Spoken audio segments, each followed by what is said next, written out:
Well, here we are again. I want to welcome you to our 18th little film in the series Pattern of the Month.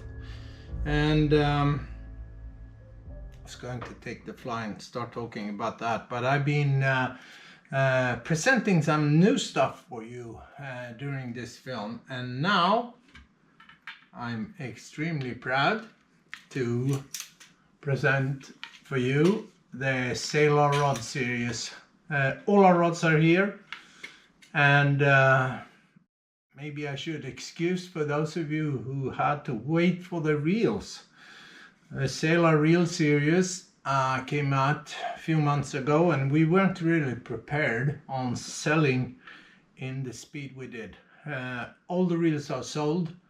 We did 100 of each size, all numbered, limited edition, like we do with the rods. So but this time the difference is this time we have all rods in stock, all of them. So those of you who want a rod will have it with a DHL Express in a couple of days time, or even the day after. Maybe you've seen that the series is four rods. It's a 15. It's let's see, so I take right here, it's a 14 9 10, the 15 is a 10 11, it's a 12 6 8 9, and it's a delicate and powerful little single-handed 10 8. This is what I think you need for salmon fishing. This covers all my salmon fishing, and this is a fly tying film. I'm not going to talk too much about the rods, but we decided to do them in the classic design with the red butt, the silver. We have a burgundy colored blank, and we have a cigar shaped, pretty short handle where you can slide out your hand holding the loop while fishing your fly. We're gonna do a little film on the rods when we get the time. We're still in the middle of the fishing season. Put these here, but I couldn't help it since all the rods are in stock now, and quite a few fish already being caught. I had 16 kilo female the other day on the 15 footer, which was fantastic. I think the biggest fish so far on the 14 is 15 kilos, and the 12.6, I know there's been a couple of 20 pounders or 8 to 10 kilo fish caught, so but they're here, and to me it's fantastic. It's been a project I wanted to do for a very long time. Okay, fly tying. Today we're gonna do a different fly. Those of you who's been following our little series knows that it's about a year ago I presented what I call the butterfly design, where an ostrich hackle is tied in flat on the body, and where that gives the fly a lot of motion from the fish perspective. Today I'm going to tie an old favorite of mine called the fiery brown. The fiery brown butterfly is what we're going to tie on a plastic tube. So let's start now. So I'm going to tie on medium fits bronze, and I'm gonna tie with an extra small fluorescent orange, and we still wait for some of the tools. The tube cutter should have been here first in March, then in April, then and now the last thing was July. Now I know for a fact that they are around the corner. But I'm gonna use this to cut down on the tubing, and when it comes to the butterfly fairy brown, it's a fly that I prefer to fish from a medium, let's say 6 and 7 centimeter fly down to small ones. The tricky thing with the ostrich is to find small enough feathers. Today I'm going to do a 2 centimeter medium, and I start by cutting an angle on this, and that was a bit too long. I can cut the extra small in the tube cutter too, of course, but I attach those and make sure that the extra small goes quite far into the medium tubing.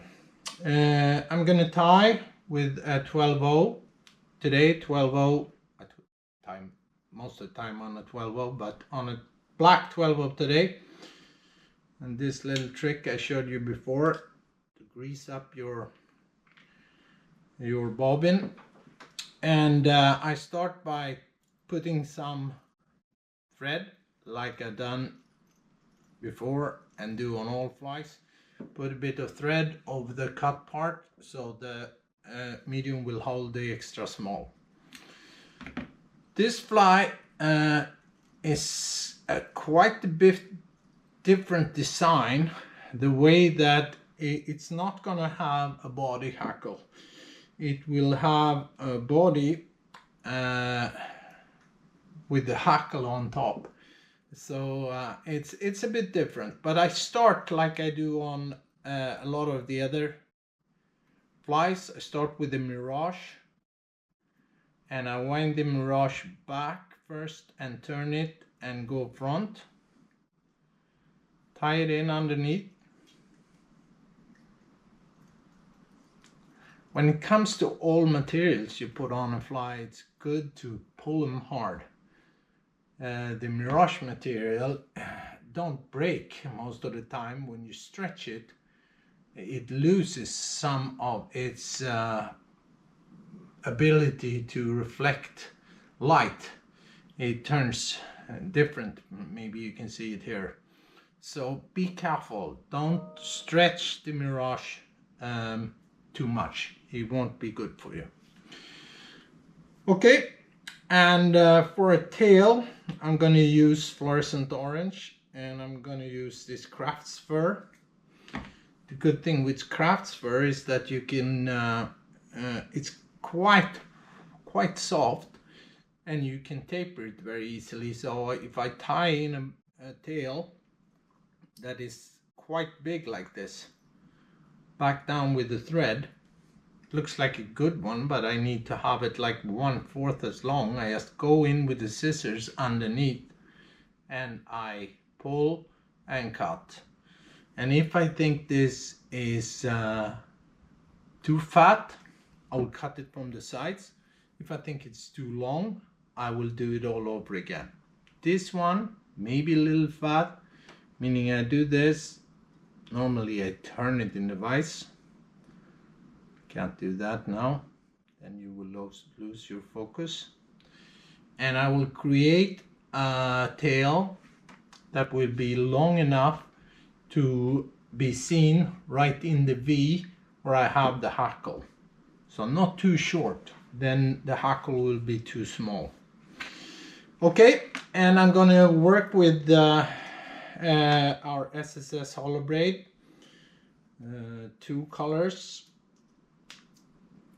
Feels like I use Nasty Rusty on most of my flies. I don't, but I really like it. I use it a lot. And I'm gonna use the Paragorva bronze, which is like a burgundy bronze color. It's really nice, especially for the fall and the flies to be in the brownish discreet colors. These two, you can pick the one you want to have as a body and the one you want to have as a ribbing, but the thing is you should always start with the one, when you tie them in, you start with the one you want to use as a ribbing, and then you take the body piece and put that on top. Make sure to go back with the thread so it covers the thread where you tied in your mirage. Here I can see it doesn't really do that. What I do then, I can back down the thread, but I can also take my extremely strong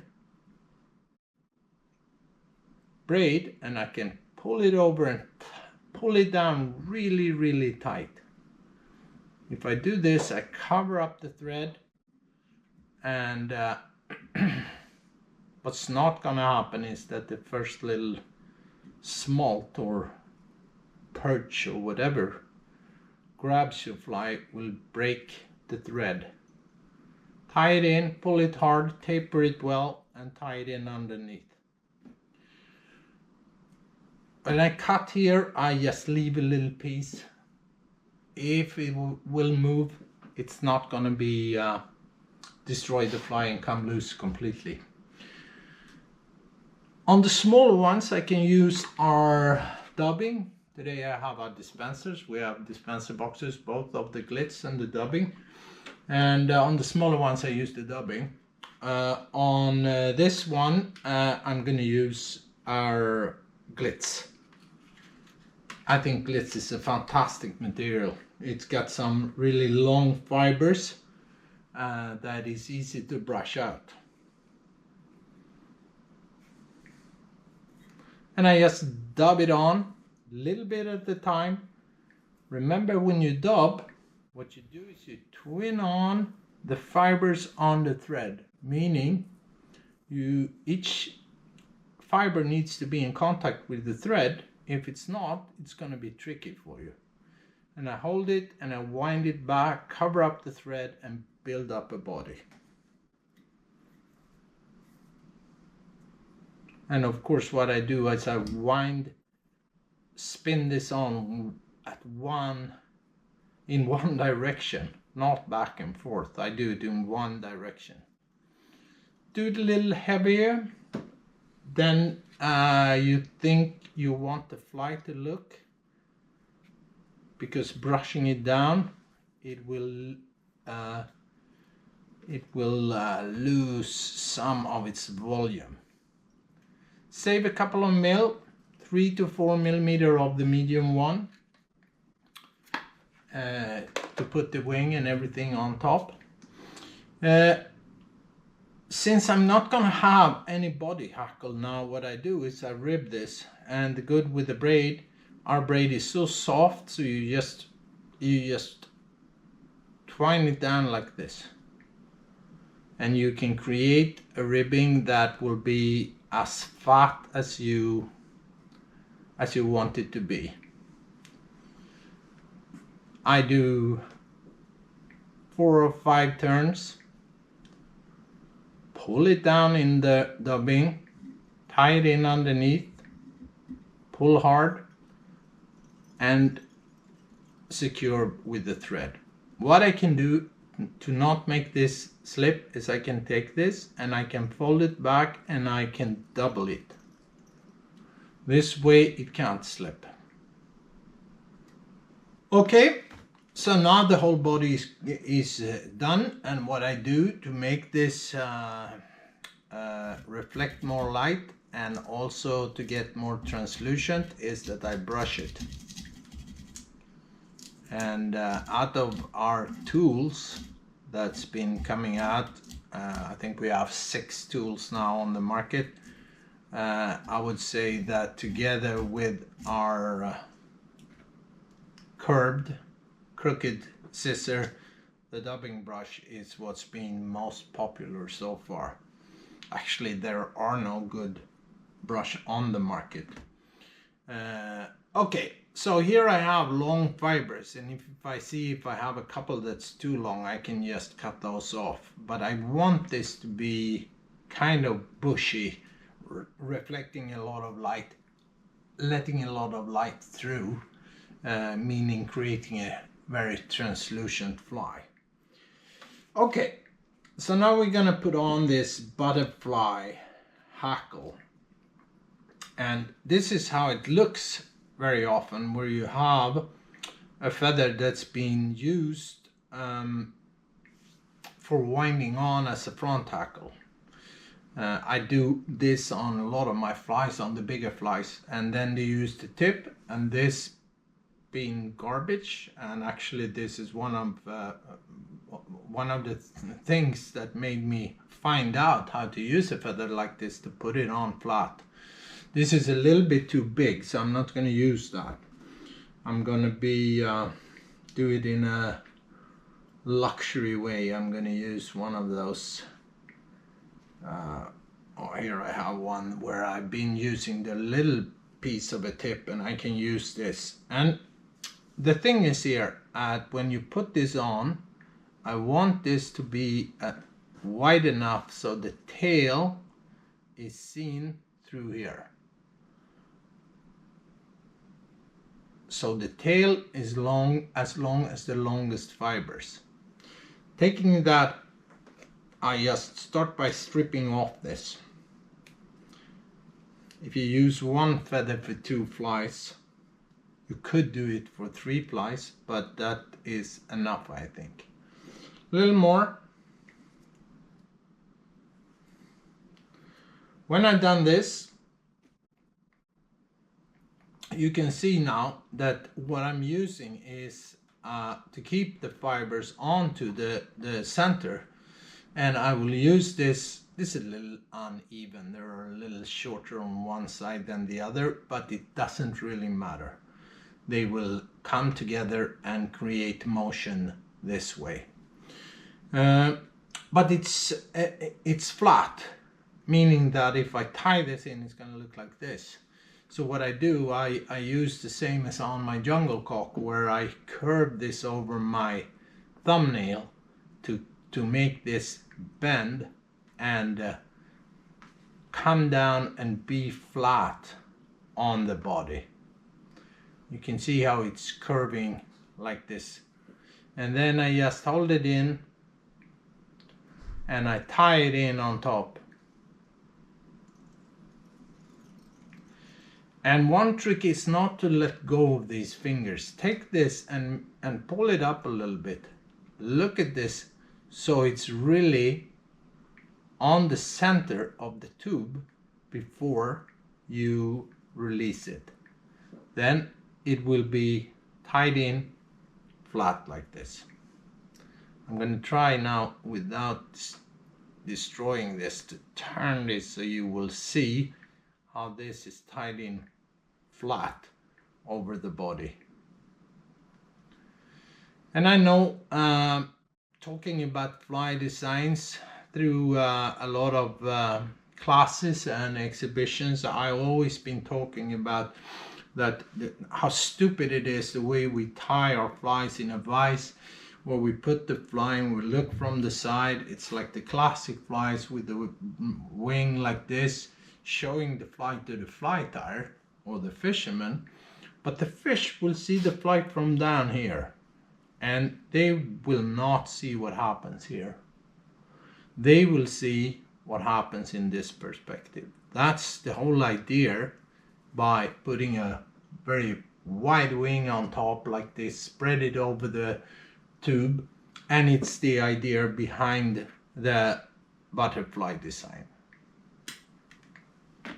And I think I talk too much, but you guys watching, you've been kind enough to tell me that the talk is what matters. So I'll keep on talking.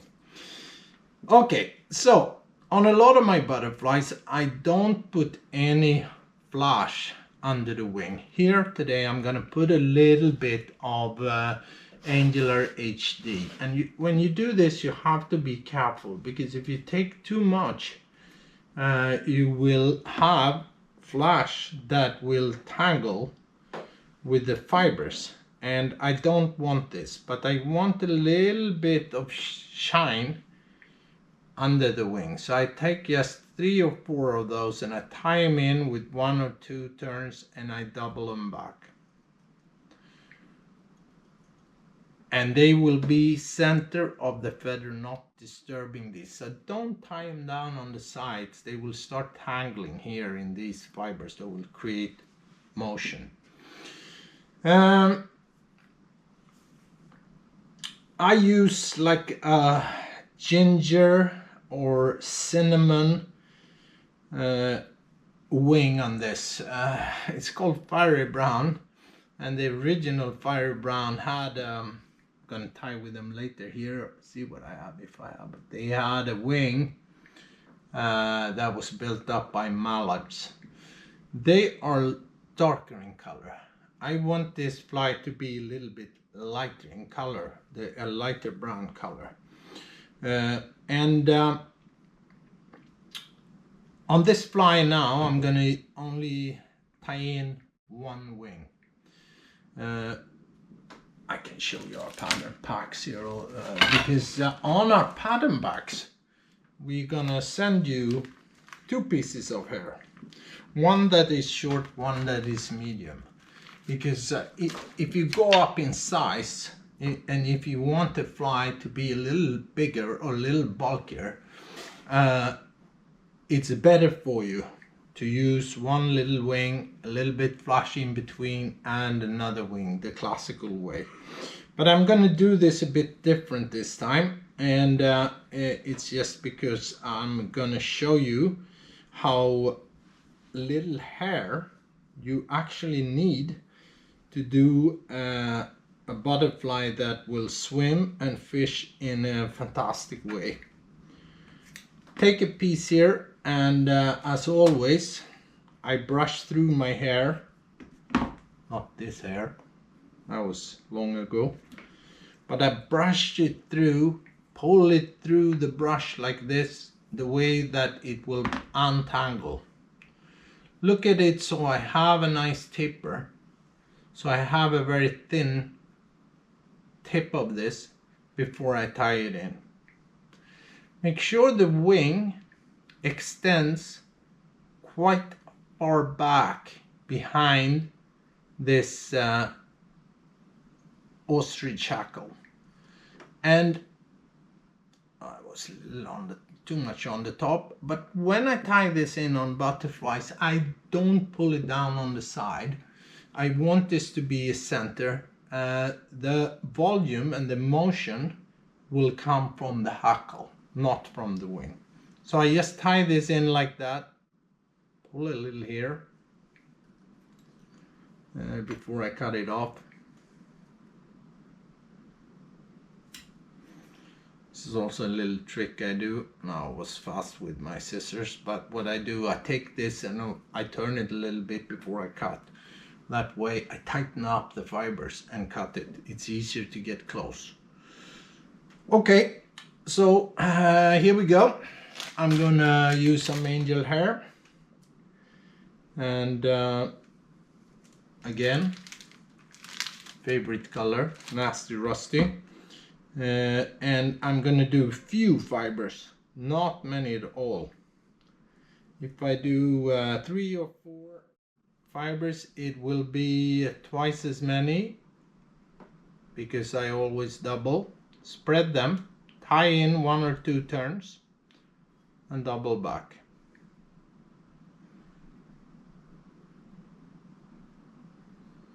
And tie in. You can see I have one little one, sneaky one that didn't want to double. Okay, I'm gonna see how it looks from your side. Normally I turn this and look from above. I'm gonna show you the side of this later on. And then this little wing, you could see I use extremely translucent curly hair, just to make a fly that lets a lot of light through it. And now I'm gonna put on peacock, and I can use a one that's dyed, fire brown dyed, without being bleached, or I can use the bleached one. And let's put on a bleached one here. And I will use very few again.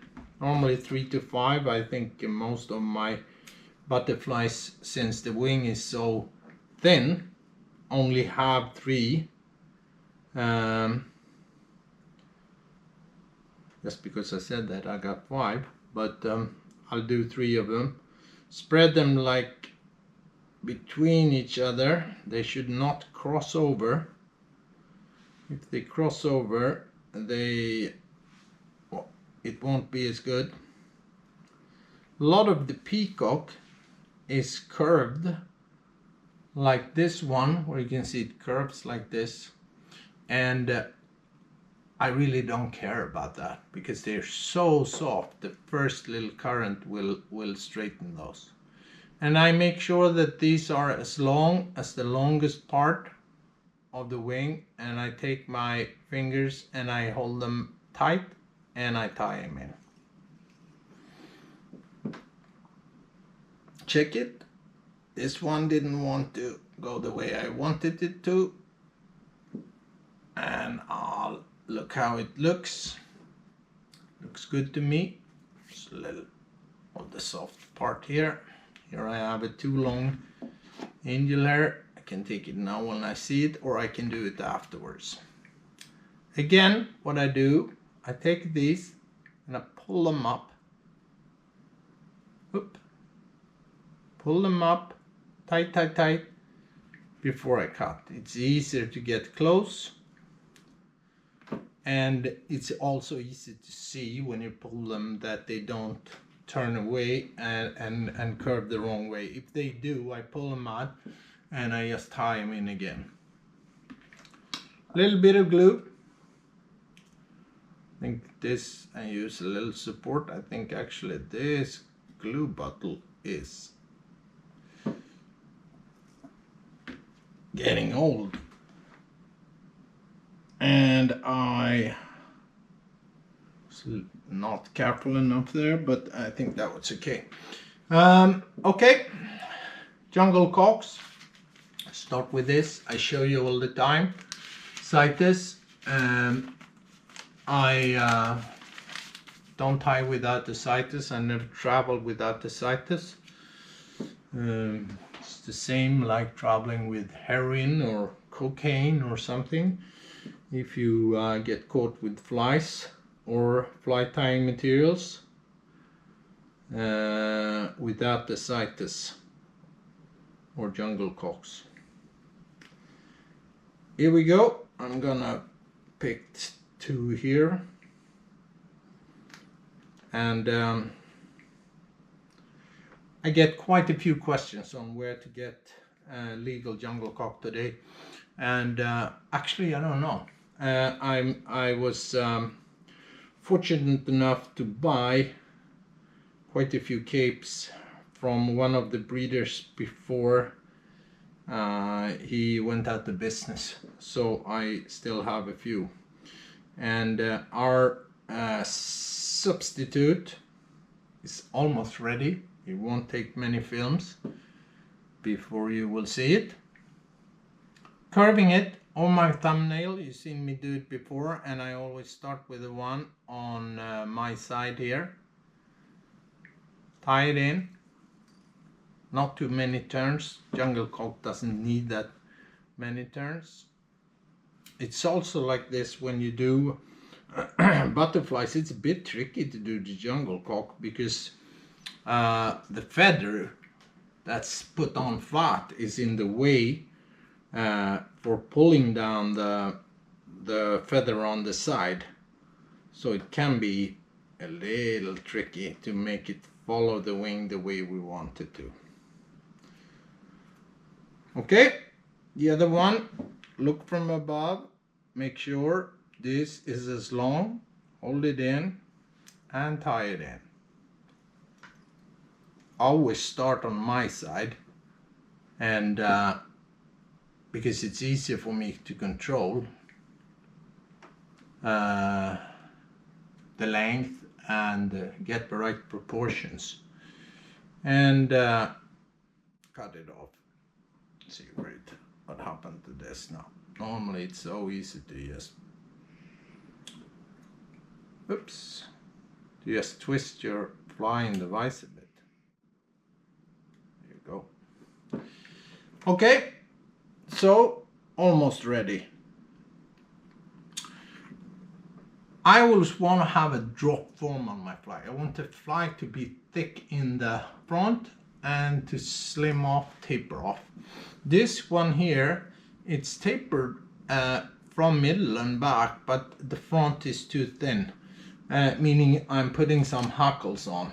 And I'm going to start with the whiting hen feather, and look at so I get the right size. And when you look at the feather like this, there's this soft hen fibers here. We used to tie a lot with those, and I still do. And then it's the soft part that we used to just pull away.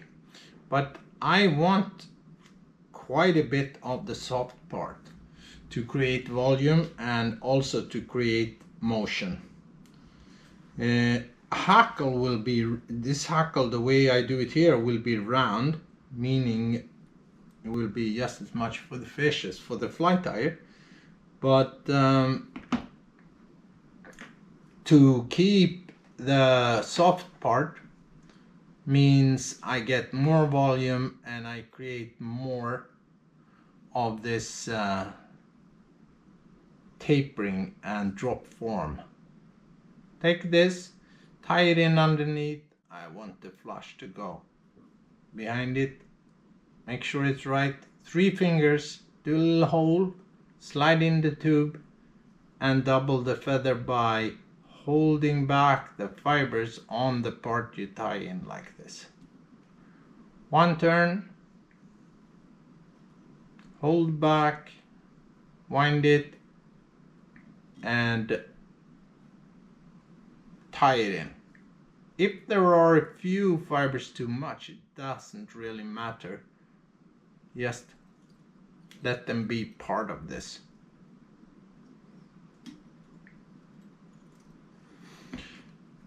Okay, so now I'm going to put one more hackle on.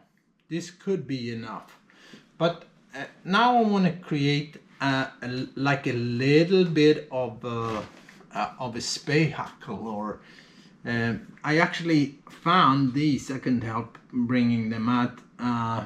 Some old Spey flies. I think these were tied for an article maybe 15 or maybe 20 years ago. The Silver Doctor and a Spey Green Highlander, and this is one of my favorite ones, Spey Black Doctor. And what you can see, they all have the mallard wing, or the teal wing, teal and mallard wing, like Spey flies very often have. But here I can do this in a different way. With being a classical fly tire too, it very often looks like this too. You have your mallards and you have your tips, and I started to use these tips and use them as hackles to create a little Spey hackle. I'm going to do that today, but I'm going to show you what is probably the best way of doing this, or the easiest way of doing this.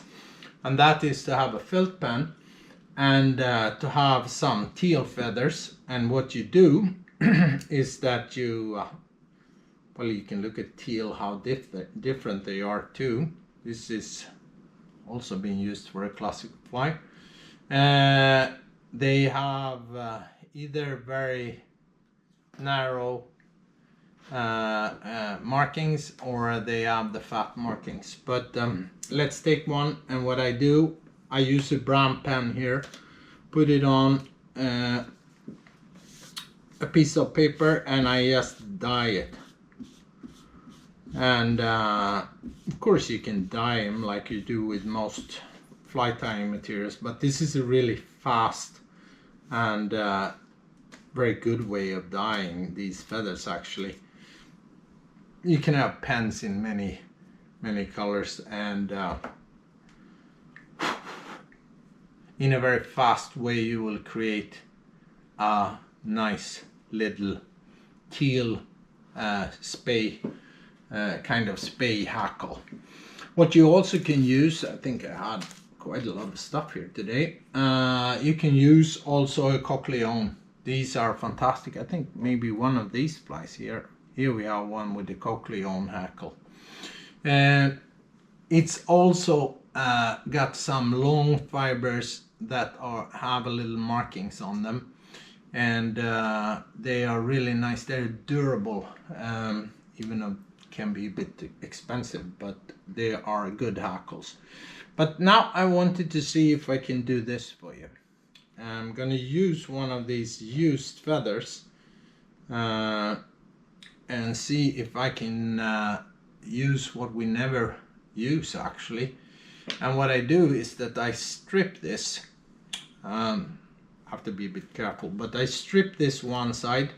Take this away too, it's easier for you to see maybe. And I take away the side I'm not going to tie in. Careful. And leave this, and it doesn't really matter if this is a right or left feather. It's just you have to just wind it in different directions. Create a little triangle like I do with all feathers here. Getting messy. Use support with the scissors and cut this off. Tie it in.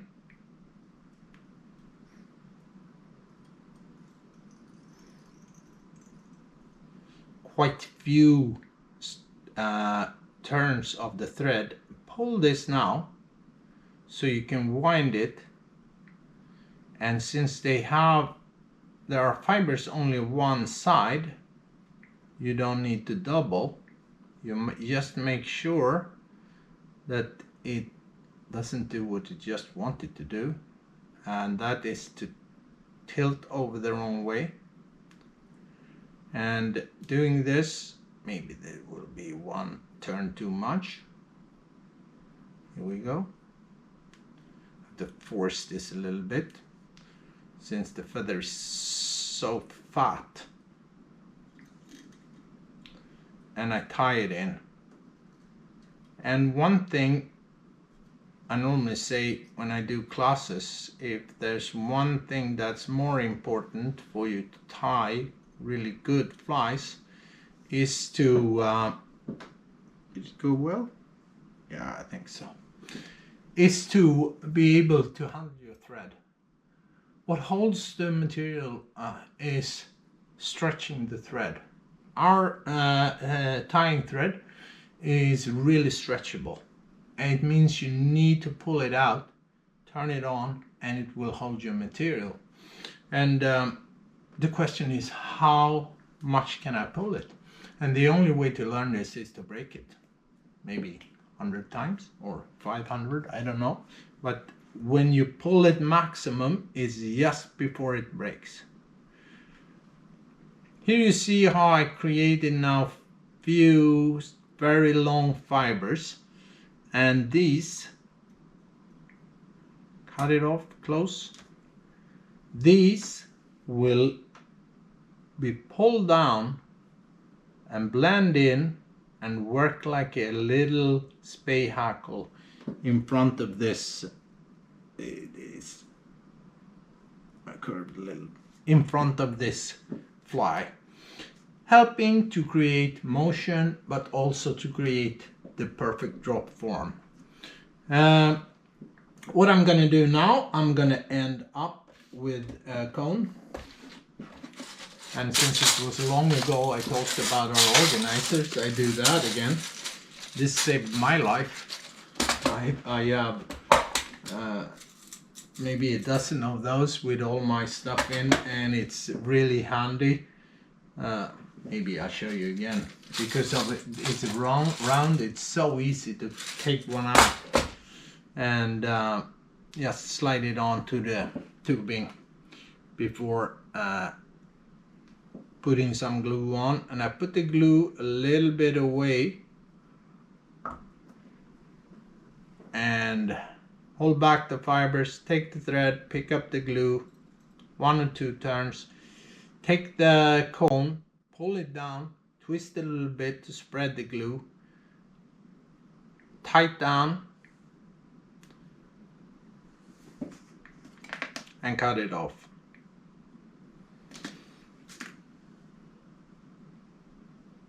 pull it a little bit harder, and then I take the fly out of the vise. You now can see how this shape is. Again, use support on my finger. Put the scissors on the extra small and cut it off. And I tried to find a brown lighter, and they don't sell them. So I was thinking I match the brown with an orange. Okay, and melt it, build it up, and just melt it down. And this good thing with the Fitz tubing is that the fluorescent doesn't burn, it just concentrates.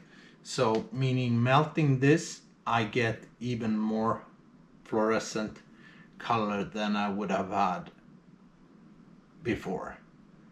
You can see this little thin wing between the fibers with the long hackle, like Spey hackle. You do it the same with the teal or with the coquillon, but it's a nice way, I think, to use the part of the mallard that you normally don't use. It's a really nice little hackle sitting up here. This is too tricky. It's too fat. But you don't have to take the feathers that you can use for your Spey fly wings or mallard wings. Fiery brown. Did it turn out good? I think this one turned out bloody good. You can see it, and you can hopefully you followed me in my thoughts on the design, which is different. It's a very wide fly, but with kind of little materials, but it's a fly that will create a lot of motion. And when to fish this, I would say that since you have a turbo cone, you can go up one size on the turbo cone, and you can fish it in any speed of water. But to me, this is tied on plastic, just a little balance with the tungsten turbo. This is a fly that's made for slow water. It will create a lot of motion, a nice profile. And I know some of our ambassadors, like Danne Persson, for example, he almost only fishes butterflies now. His Thunder and Lightning butterfly has been taking many fish. Okay. I hope you enjoyed it. It's a bit different. Is it good looking or is it ugly? Well, it's up to you. I normally say that the best looking fly is the one that you find in the corner of the fish's mouth. And I've been fishing butterflies a lot. And this is a fly that I will use this fall now, chasing our big Baltic seatrout. But it's also a good fly for fall salmon. Okay, talking, starting with the rods and ending up with this again, with our packs. Either you want to try to fish the fiery brown butterflies if you don't tie flies, or you think they're tricky, or you want to have something to look at. We have the fly of the month packs where you have finished flies, or we have the pattern packs that we've been sending now. What is it, 18th? We've been sending this for a year and a half all over the world with a lot of good feedback. Together with the film, this should be enough for you to tie 10 good flies. At least 10 good flies. And next month we're gonna do a different fly. I always say that, totally different fly, but next month this is a fly for daytime for a very translucent fly. Next time we go on a silhouette fly for the dark. Go fishing, stay strong, tie on, fish hard, and thank you.